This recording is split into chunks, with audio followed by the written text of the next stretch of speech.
First things first, Jack. How are you? I'm great. I came from Japan, so I'm all kinds of crazy, but great besides that. Okay. So, well, now that you're traveling with your own band, is it different then than with the other bands, Fun? Yeah, it's weird. In some ways, it's exactly the same because your body does the same thing. You know, you're on the plane, you're on the bus, you play the show. But on the other hand, it's like any different band that you do, it's a totally different body of work. So it's like another universe. So it's very oddly similar and oddly completely different. So it's kind of strange. Is it when it comes to performing on stage, and is your approach different as well? Yeah, the approach is different. I mean, you know, the whole reason of doing different projects is because they satisfy different urges.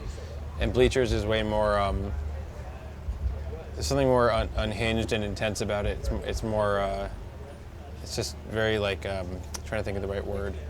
There's an intensity there. It's really based around a lot of the music. I grew up in New Jersey, which was like very intense and very dark, but also anthemic. And so that's the place where it sits. What kind of bands would these be? Growing up, I mean, New Jersey is a great place for music because you have, you know, classic stuff like Bruce Springsteen, which is, you know, really anthemic, great music, but very often the lyrics are extremely dark and honest, and that's a very beautiful thing. That means a lot to me to try to do, to make the music larger than life like a film, but the lyrics very much like a diary. And then growing up, there was an amazing hardcore and punk scene in New Jersey, and that was really great because that's how I learned how to play live. You know, it wasn't about how it sounded or, you know, the lights or whatever. We would just play on the floor with the kids, so it was about putting on this like communal show. So with that in mind, then, how good was Outline? Outline? It's amazing you know that. We were, I thought we were the greatest, but you know, I still listen back to it now. It's cool because it was, I like those records we made. You know, we were way more of a live thing because we would just go crazy live. Because we would play these shows and they would sound like shit. So the only thing you could do to put on a good show would go insane. You know, it'd be like 20 people in a room. Right. Yeah, those were good days.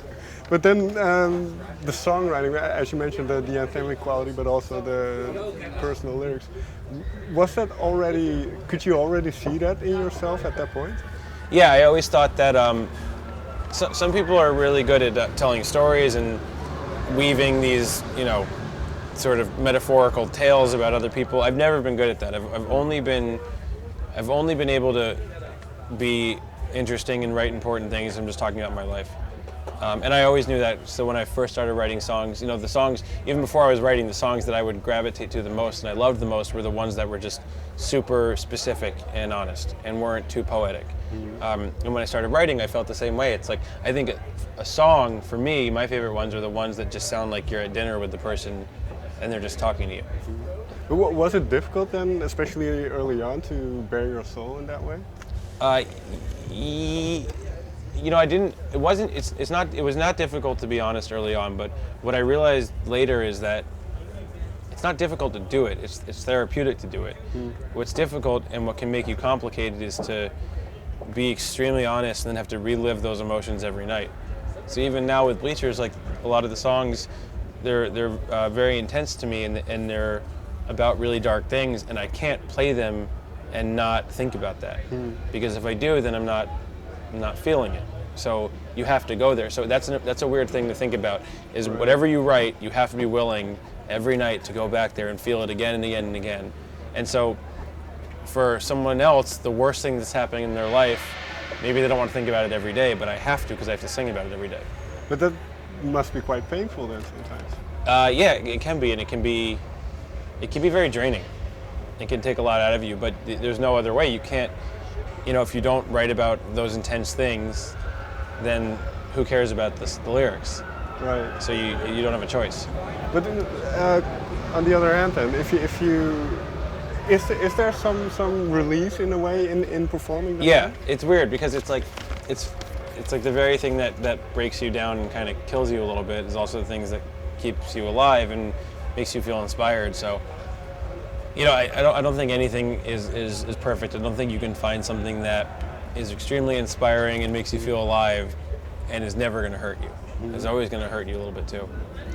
And so, well, you've been in, as we mentioned, other bands, Fun, before. You still play in them. So when did the point come for you to delve into these personal feelings, as you said, for something of your own? It's just a feeling that you have. It wasn't like a plan. Okay. I always write a lot, and sometimes I write and I'm just writing random things, and sometimes I write and I'm writing really intense things. And I started working on the Bleachers album while I was on tour, and it would just sort of come out. I'd be in a hotel room or somewhere, and I'd write a song, and it wouldn't just be like a random song, it'd be a very intense song about my life. So somewhere along that, when that kept happening over and over, that's when I thought to myself, oh, I have an album here. Because you could have a million songs and not have an album. Right. An album is an album and everything makes sense together. So once I started to realize that there was a thread going through these songs, that's when I thought to myself, oh, this is an album that I want to exist. When was this moment when you found that thread? It's probably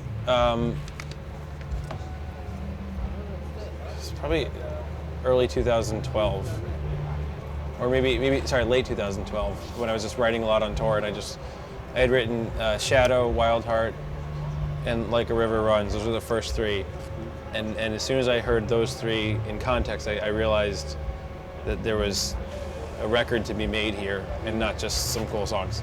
And do you know by the intensity of the song that it's good for Bleachers instead of Fun or some other project? Yeah, I always know right away. That's one thing that's very easy, and I'm thankful that it is, because if I write something and it could be the lyric, or it could be a drum beat, it could be anything.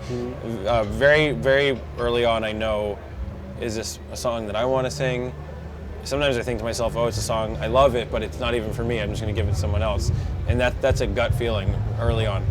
But, well, for instance, you've worked a great deal with Taylor Swift. So when you write a song with or for her, do you have that same emotional connection to the song, or is it different than? I have the same emotional connection to the music, but it's not lyrics about my life. It's, I always think the artist should write the lyrics about their life. Right. So when I work with people, very often I'll help, but I usually like to focus mostly on the melodies and the music, because I think that you should sing your own lyrics.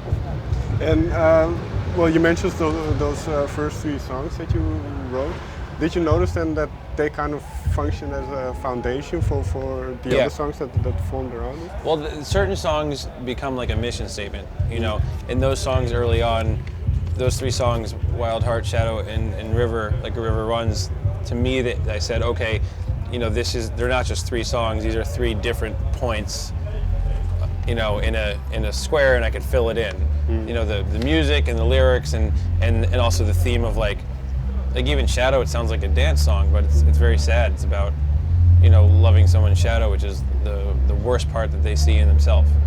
And so that started to resonate with me. I thought, okay, I want to make more work like this, where it's very lively and sounds cinematic, but the lyrics are extremely quiet and dark and honest. There is this quality in some strands of pop music, but also, for instance, reggae, where the music sounds very uplifting, And have you always been attracted to this? I love that, because that's to me the two greatest things you could want from music.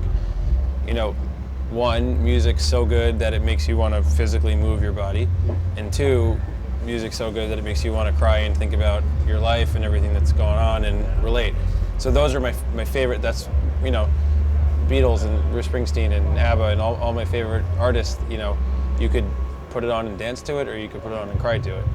And so now, when you are the artist and not the Beatles, so do you get those same reactions from people, where they say, well, this? Yeah, that's been my favorite part. Is the way people have understood that. Because you don't. But that's why I also talk about it a lot, because I don't want anyone to ever mistake what it is. It's connecting on it is very special for me. It really means a lot to me. And well, if we go back, was there one or two particular songs in your childhood that really meant something to you? Yeah, I mean, there's so many songs, but like I remember the first time I heard "Dancing in the Dark," and I thought it was this like great pop song, and then I listened to it again, and I heard the lyrics, and I realized, oh wow, there's a lot of darkness there, and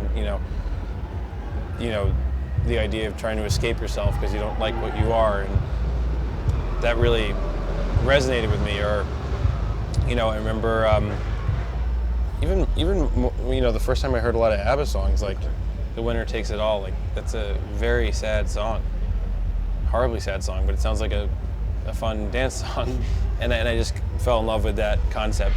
My favorite artists who do that is this band called the Mountain Goats, and I became a big Mountain Goats fan probably about 10 years ago. Particularly a song called "This Year," and the chorus is "I'm going to make it through this year if it kills me." It's a really dark song about alcohol abuse and his parents' divorce and domestic abuse and all this stuff, but it's just like super peppy, and I think it represents what it's like to be alive. And a little bit earlier on, you used the word therapeutic. So does it help you get through these issues? Because, well, also you said you kind of have to relive them each time you perform them, but does it help? Yeah, it's extremely helpful because it's like when you have a panic attack the first time and you think, I'm the first person that this has ever happened to, and you think I'm dying and I'm crazy, and then when you find out that other people feel that way, you feel less stressed out and less alone. So I think that anything is manageable if other people can relate to you on it, and it's not manageable if you think you're existing alone in something. Is there an area of your own life that you wouldn't delve into for a song?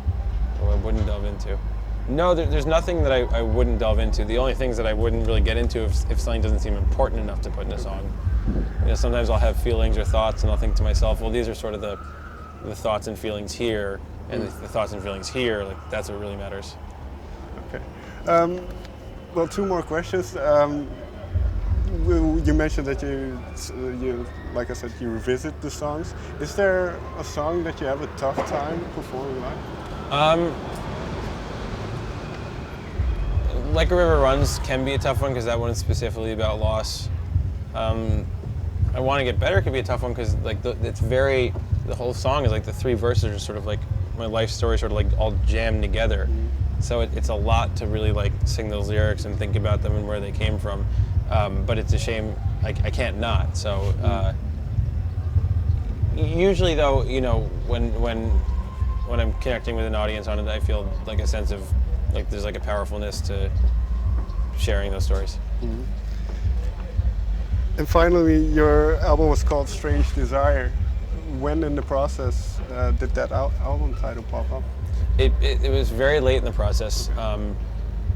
The last song I wrote for the album is called You're Still a Mystery, and there's a lyric called Followed a Dream and a Strange Desire, and it spoke to everything that I feel like I am and I've always been, and in the why I made this album and how I made this album, just like this need to do this thing, kind of like what we've been talking about, that is very destructive, but is also the thing that keeps you alive and vital. And it all sort of feels like a strange desire. And that just felt totally connected to the music. Thank you very much for your time. Thanks.